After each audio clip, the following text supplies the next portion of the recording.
Prej forma madhështore të ngushëllimit është që ta kujtojmë që kjo është ligji i Zotit në natyrë, që jeta ashtu siç fillon, ashtu edhe mbaron. Çdo njeri prej nesh e ka fillimin dhe fundi e tij.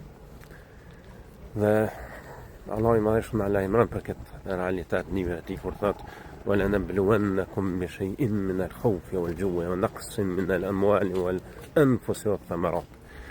Gjithsesi do t'ju sprovojmë me diçka prej frikës apo të urisë, në naqsin dhe mangësim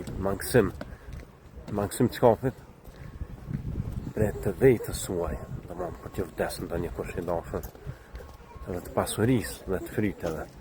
Po çfarë po thotë Allah i madhëshëm në fund? Po thotë përgëzoj dërimtarët. Përgëzoj dërimtarët. Kush janë dërimtarët? Ata të cilët kur i ndodhin ndonjë fatkeqësi thonë, "Ta Allahut jemi tek ai do të kthehemi." E këta njerëz çfarë shpërbimi kanë? Kanë 3 shpërbime. Kanë salavate prej Zotit. Pra Allah i madhëshëm i lavdron ata.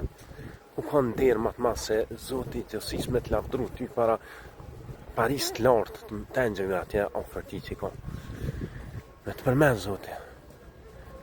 Pastaj shpërbimi i dytë është kanë rahmet, wa rahmet, kanë mëshirë prej Allahut. Edhe kjo është më e mirë se krejt dënjaja që ka kanë ta kur të mëshiron Allahu, të sjell ta të mirat. Wa ulaika humul muhtadun. Dhe shpërbimi i tretë është të tillët janë të udhëzuarit. Prandaj robët Allahut ktheni rrugës të Allahut.